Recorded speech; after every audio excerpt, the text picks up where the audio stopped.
Vamos a leer nuestros versículos que estaremos cubriendo en esta tarde. Nuestro título de estos pasajes es Colaboradores de Dios. Colaboradores de Dios. Primera de Corintios capítulo 3 versículos 5 al 9 dice de esta manera: en el nombre del Padre, del Hijo y del Espíritu Santo. ¿Qué pues es Pablo? ¿Y qué es Apolos? Servidores por medio de los cuales habéis creído, y esto según lo que cada uno concedió el Señor. Yo planté, Apolos regó, pero el crecimiento lo ha dado Dios. Así que ni el que planta es algo, ni el que riega, sino Dios, que da el crecimiento. Y el que planta y el que riega son una misma cosa, aunque cada uno recibirá su recompensa conforme a su labor. Porque nosotros somos colaboradores de Dios y vosotros sois labranza de Dios, edificio de Dios. Colaboradores de Dios. Regresamos a donde estamos cubriendo. Pablo aún continúa, y parece como disco rayado, decía mi abuelita. Continúa dirigiéndose a la iglesia porque están causando divisiones. Y anda, como que le está dando vuelta mucho a una respuesta tan simple que debió de haber dicho al principio, diría yo. Pero Pablo no es muy bueno para dar la respuesta simple, sino dice el por qué, dónde, a qué horas. Y por fin ahora Pablo regresa aquí a la iglesia de Corinto, que está haciendo favoritismo con estos líderes y causando divisiones, porque decían unos: yo soy de Apolos, otros yo soy de Cefas o de Pedro, otros yo soy de Pablo, y otro grupo decía: yo soy de Jesús. Más adelante vemos que la palabra dice en 2 de Corintios que es posible que Primera de Corintios como capítulo 5, dice Pablo que esto nada más eran unos cuantos nombres, queriendo decir que pudo haber visto más hombres o más divisiones todavía.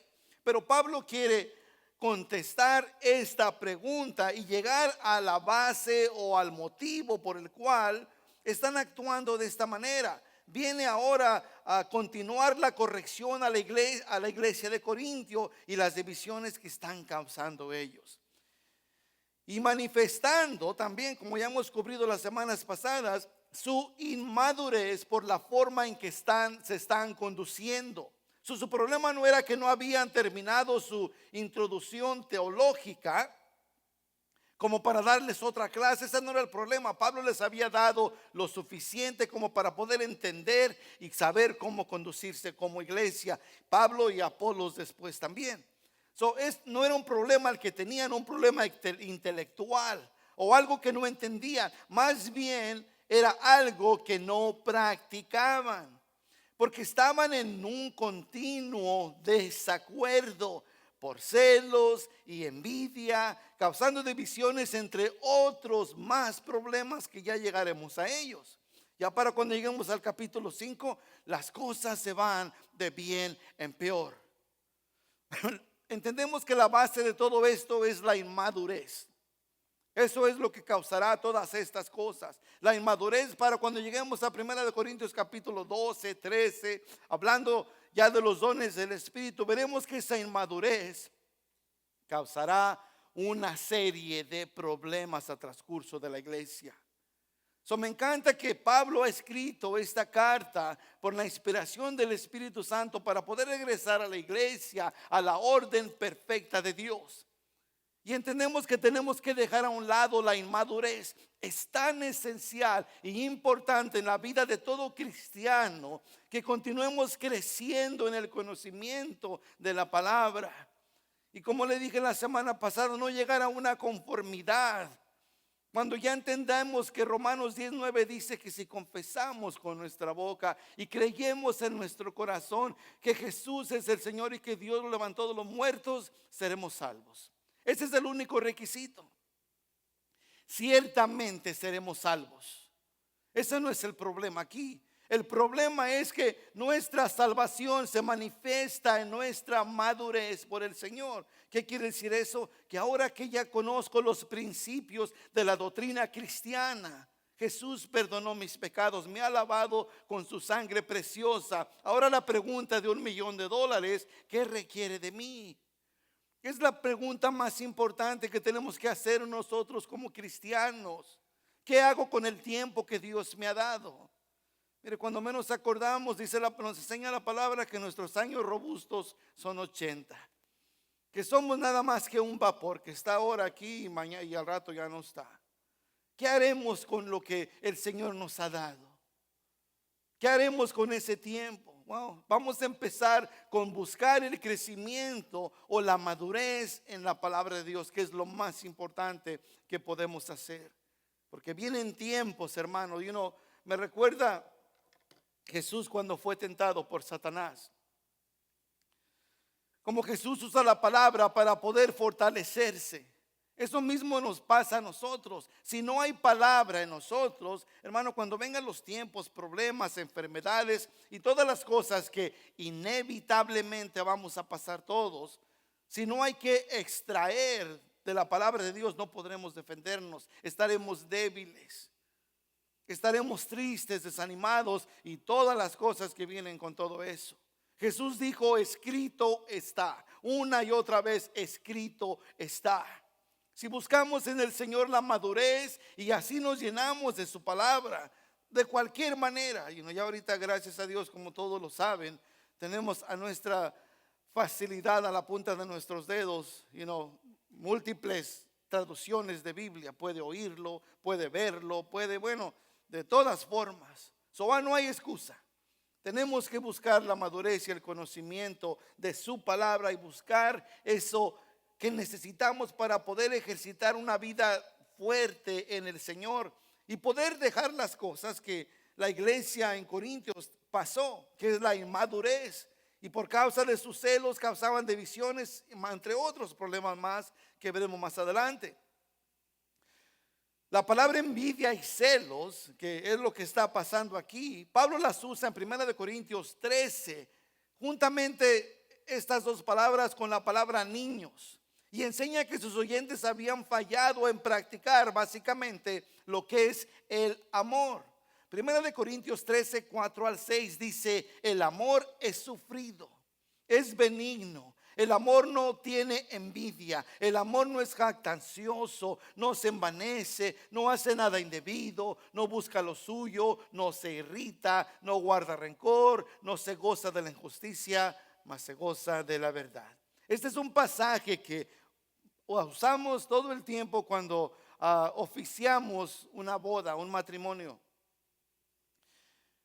Y es algo que no nada más debemos ejercitar en el día que celebramos nuestra boda, pero es algo que debemos estar ejercitando todos los días de nuestra vida. Aún como iglesia, no nada más con nuestro cónyuge o con nuestra pareja, esposa, esposo, pero es algo que debemos estar ejercitando nosotros como iglesia. Porque déjeme decirle que si tomamos 1 Corintios 13 del 4 al 6 y podemos ejercitar todo esto que dice Pablo, el sufrimiento. Dice, el amor no tiene envidia, el amor no es jactancioso, el amor no envanece, el amor no hace nada indebido, no busca lo suyo, no se irrita, no guarda rencor, no se goza de la injusticia, mas se goza de la verdad. ¿Sabe cuántos problemas tuviéramos? Probablemente 0.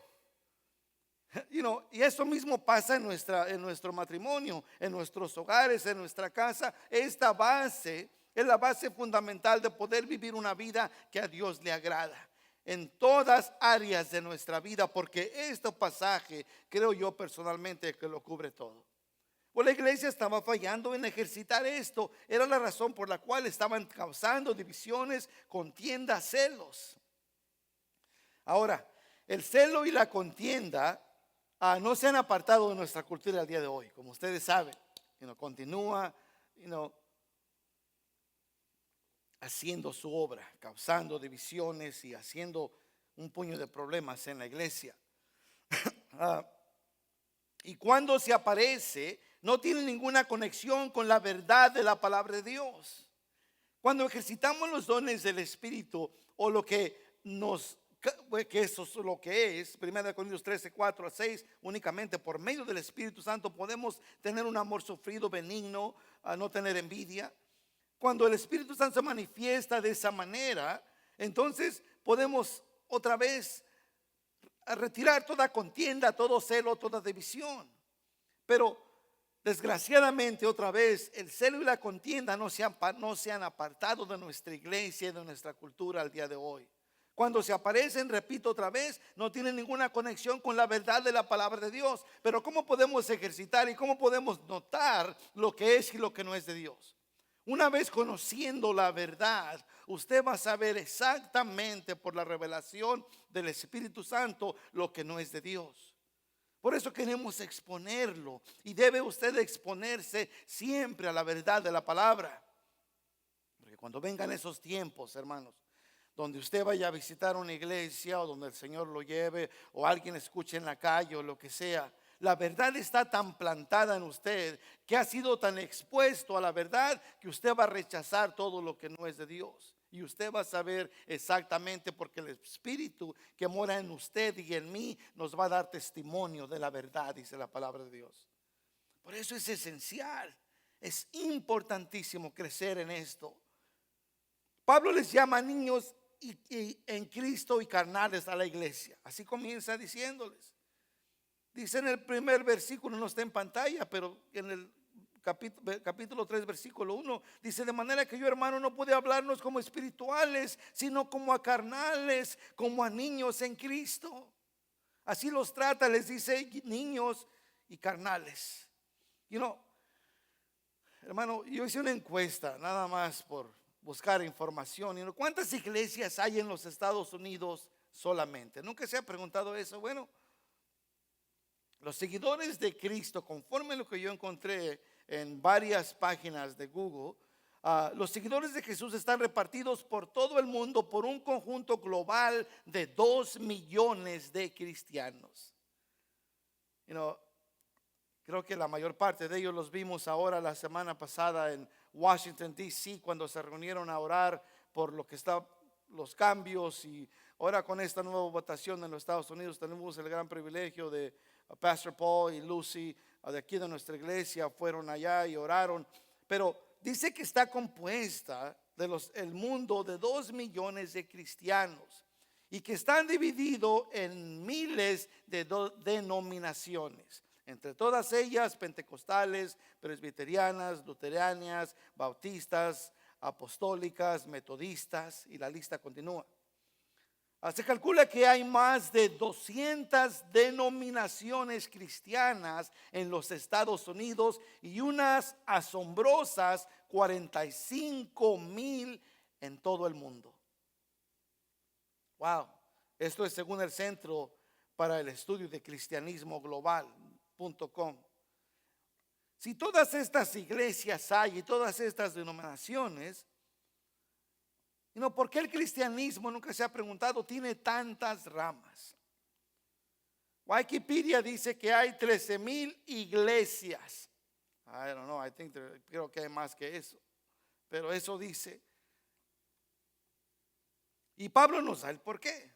Primero vemos que el problema es el hombre, que todo lo arruina por juzgar la obra de Dios con términos humanos y no bíblicos. Eso es una verdad que es muy clara. Leí un artículo sobre esto y dice de esta manera. Este artículo habla de las divisiones en la iglesia y habla de las primeras divisiones. La iglesia dice, cito: la iglesia primitiva, que abarca desde el inicio del ministerio de Jesús en el año 27 DC hasta el año 325 DC, estaba dividida principalmente por cuestiones geográficas, por la distancia. Los estilos de adoración y las interpretaciones de las enseñanzas de Jesús vibraban sobre las culturas y costumbres regionales, según Bruce Gordon, profesor de la historia eclesiástica de la Escuela de Teología de Yale. Pero también hubo grandes rupturas o cismas, separaciones en la teología cristiana durante esta época. Uno de los 2 cismas o divisiones más notables era la controversia ariana al principio del siglo IV. Dividió la iglesia en cuanto a la relación de Jesús con Dios. Arío, un sacerdote de Alejandría egipcio, afirmaba que dado que Jesús había sido engendrado y producido por Dios, era una divinidad menor que Dios. Pero Atanasio, un teólogo alejandrino, afirmaba que Jesús era Dios encarnado. Esto causa una gran división.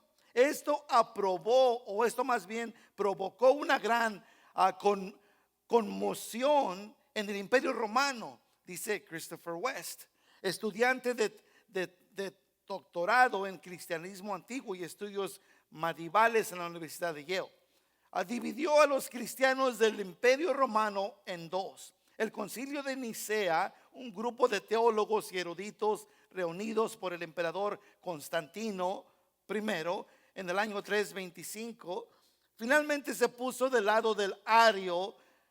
Pero a pesar de la opinión oficial de la iglesia, los cristianos siguieron divididos sobre el tema durante más de un siglo. Esto es según Diarmaid MacCulloch, profesor emérito de la historia de la Iglesia Universal de Oxford en el Reino Unido. Y luego te concluye diciendo esto: nunca ha habido una cristianidad unida. Nunca ha habido una cristianidad unida. ¿No se ha fijado que hay diferencias de iglesia a iglesia? Yo sé que es demasiada información, pero se me hizo interesante. Estoy leyendo un libro de, ya ve cómo tenemos los, espérenme, se me fue un poquito el avión. Tenemos tenemos la enseñanza de los discípulos. Bueno, hay una historia que aún más atrás todavía se llama, te estoy leyendo un libro que se llama, es conforme los sirenes. Y todo esto fue establecido por las controversias que hay en la iglesia siempre que causan divisiones. Estas divisiones han separado la iglesia a transcurso de los años y a transcurso de la época en el mundo. Pablo creo que contesta la pregunta. En el versículo 5 dice este problema, porque este es el problema o la base la cual lleva a la iglesia a continuar trayendo divisiones, que es la adoración, puedo decirlo, porque hasta cierto punto así llega a ser, o un idolatrismo de un hombre a otro. El hombre se exalta y le encanta ser exaltado. Pablo dice esto en el versículo 5. ¿Qué pues es Pablo? ¿Qué es Apolos? Hace la pregunta. Servidores por medio de los cuales habéis creído, y eso según lo que a cada uno concedió el Señor. Pedro y Pedro y Apolo solo eran trabajadores o colaboradores, siervos, haciendo lo que el maestro les había mandado hacer. Y eran solo servidores por los cuales habían creído para salvación. Es lo que dice Pablo en este versículo. No eran la fuente de salvación, eran solo siervos como lo somos nosotros. Es Dios quien da vida y habilidad para servirle en todo. Nosotros no llevamos ningún crédito en lo absoluto, para nada. Todo el deseo y todo lo que hacemos todos los días de nuestra vida en el servicio del Señor, en el servicio de su familia, de sus hogares, es porque el Señor nos permite hacerlo. Él es el que nos da, de Él viene todo. Y Pablo los regaña a la iglesia en Corintio porque están comparando estadísticas del predicador o de su sabiduría. Cuando es Dios quien da el crecimiento, el hombre no debe tomar ningún crédito. Hermanos, ¿cuánto vemos afuera en nuestras iglesias? Estoy hablando de la iglesia universal. Como el hombre se empieza a enaltecer por encima de los demás. Como buscan carpeta roja, como buscan su nombre en el marquí de la iglesia. ¿Cuánto? Esto así, nada más estoy hablando de la superficie. Hay aún algo más en el hombre que se siente como que él es el, como decimos que sus chicharrones no más truenan. El hombre se exalta a sí mismo, al hombre le gusta la exaltación, y esto es lo que ha causado la división en la iglesia. ¿Cuánta gente les anima porque ve hombres que, se dan un papel que Dios no le ha dado? Nosotros únicamente, como dice Pablo, somos colaboradores de Dios, punto y terminado. Es un llamado que Dios nos ha dado y hay un deseo en nuestro corazón hacerlo, pero nuestro trabajo, como le he dicho una y otra vez, es apuntarlo a Cristo, no al hombre. El hombre no le puede ayudar. Es más, usted sabe que un día le voy a quedar yo mal, no intencionalmente, pero un día le voy a quedar mal. Si su mirada está en el hombre, entonces dice la palabra: maldito aquel que confía en el hombre. ¿Por qué? Porque no hay ninguna seguridad de nosotros mismos. Ustedes se van a fallar uno al otro.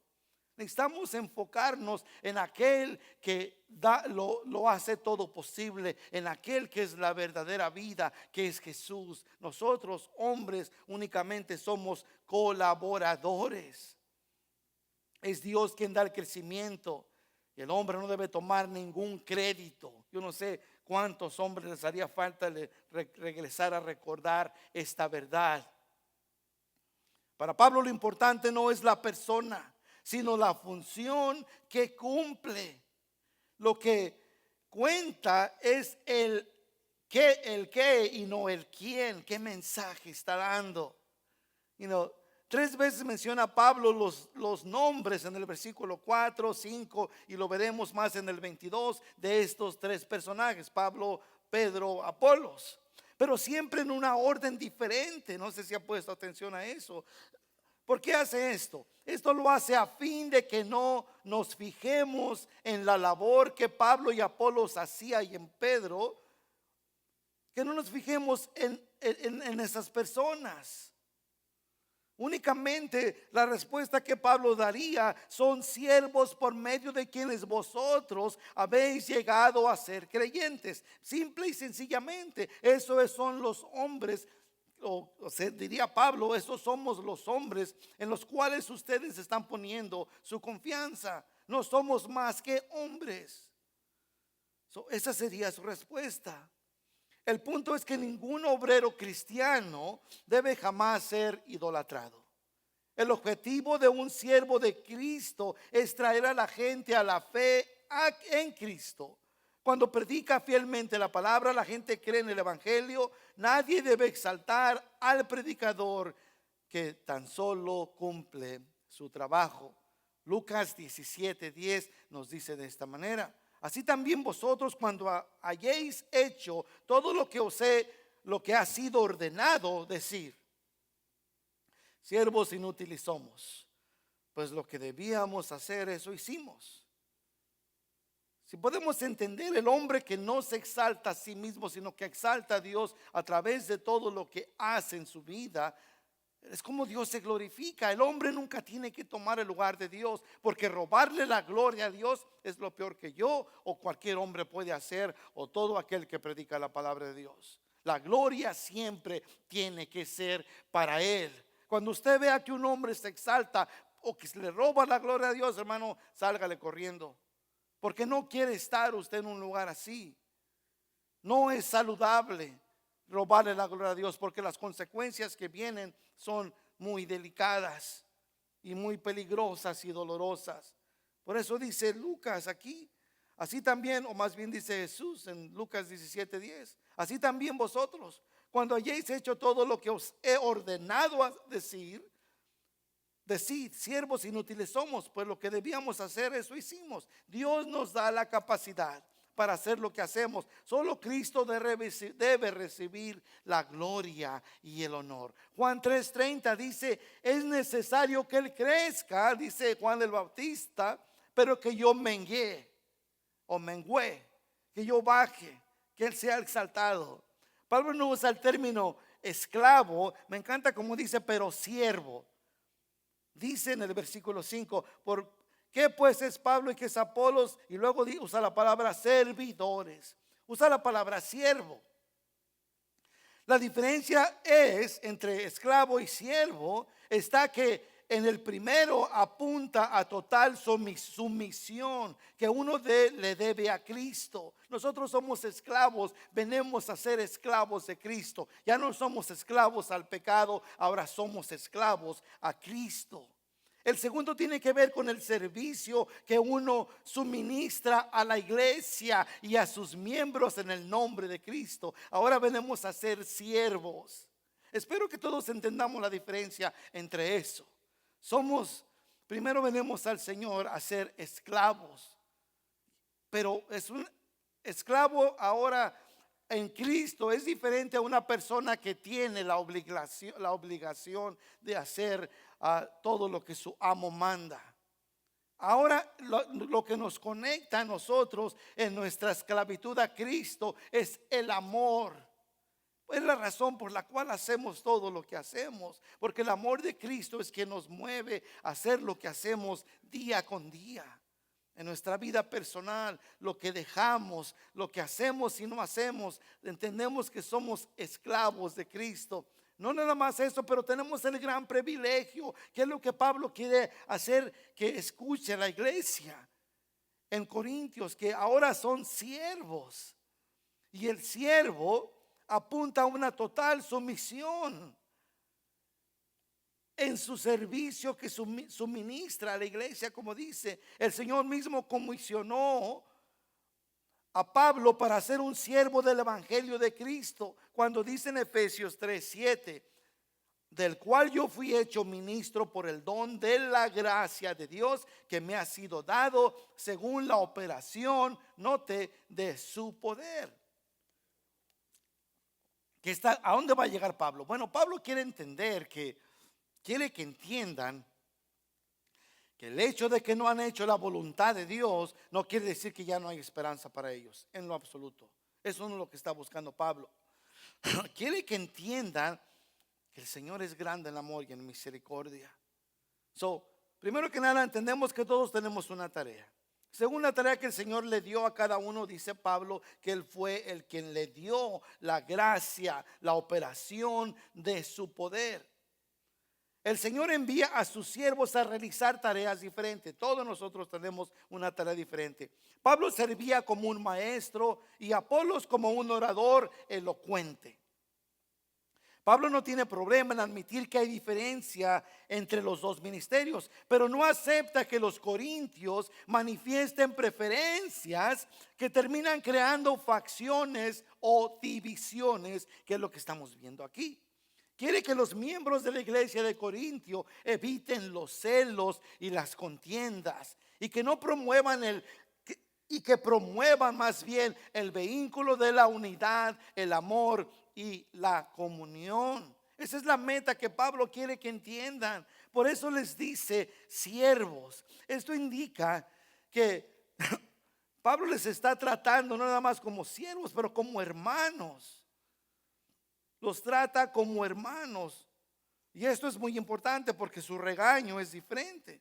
Dice en el versículo 6, yo planté, Apolos regó, pero el crecimiento lo ha dado Dios.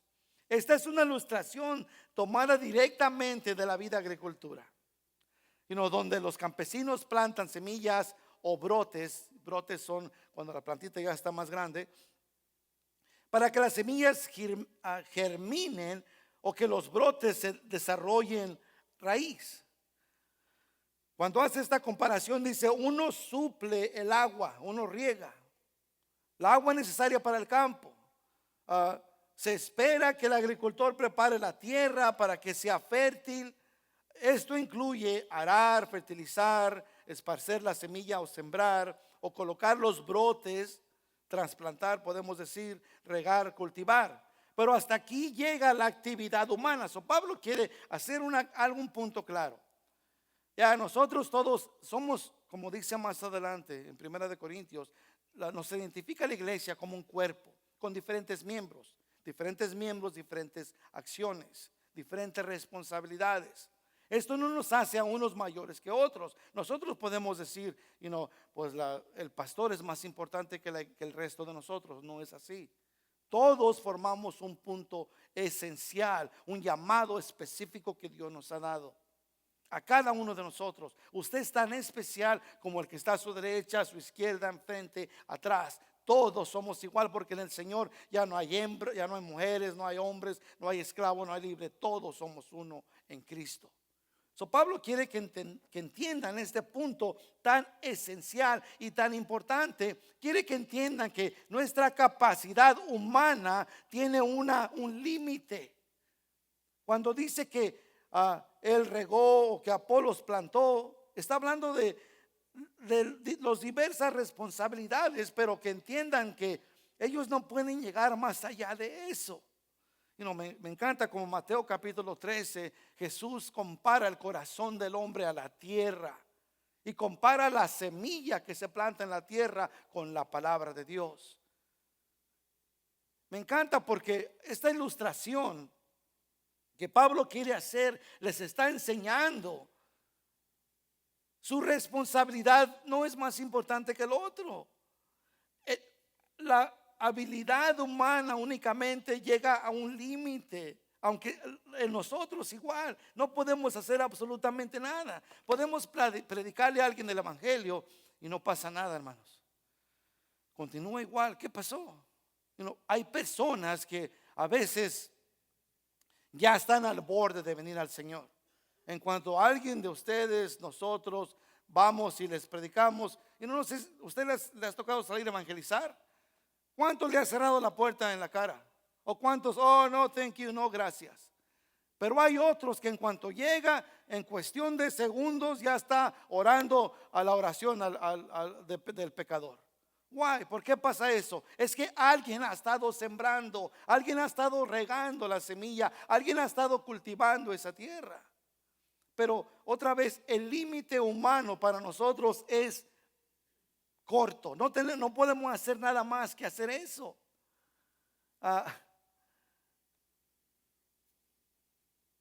Nosotros no podemos hacer crecer las plantas, básicamente lo que Pablo está diciendo. El hombre reconoce que no puede controlar el clima, o debe reconocer. No puede hacer que el sol brille o que salga, el viento sople y la lluvia caiga, por lo cual no puede hacer que las plantas crezcan, y depende completamente de Dios para su cosecha. Es por esto que Pablo dice que es Dios solo el que da el crecimiento. Es Dios solo el que da el crecimiento. Mire, hay una cierta responsabilidad que tenemos nosotros, y eso, nuestra fe es dada únicamente por Dios. Pero yo no sé, si a mí me tocó sembrar cuando estaba más pequeño, desde cultivar la tierra y hacer surcos, tirar abono, regar. Bueno, déjeme regreso, no regar, porque donde vivíamos dependíamos totalmente de la lluvia. Hay un tiempo que se hace todo ese trabajo, y luego después, ¿qué hacemos? Nada más esperamos a que el Señor haga la obra, ¿no? Si aquellos que han sembrado en su vida, eso es lo que en tiempos pasados y ahora no es problema. Pero nos toca esperar. Hay cierto punto en nuestra vida que, aunque estamos haciendo la obra de Dios, estoy hablando de nuestra familia. Todos tenemos, yo tengo hijos que no le sirven al Señor. Hay familia que no le sirve al Señor. ¿Y qué hacemos? Les damos el plan de salvación, y luego ¿qué nos toca hacer? No estar ahí, dice y dice y dice, no. Nos toca orar, estar orando por ellos y esperar en el Señor, porque es Dios quien los va a traer a su debido tiempo. Eso es nuestra responsabilidad, nada más. Y tenemos que enseñarnos a confiar en el Señor por encima de todas las cosas.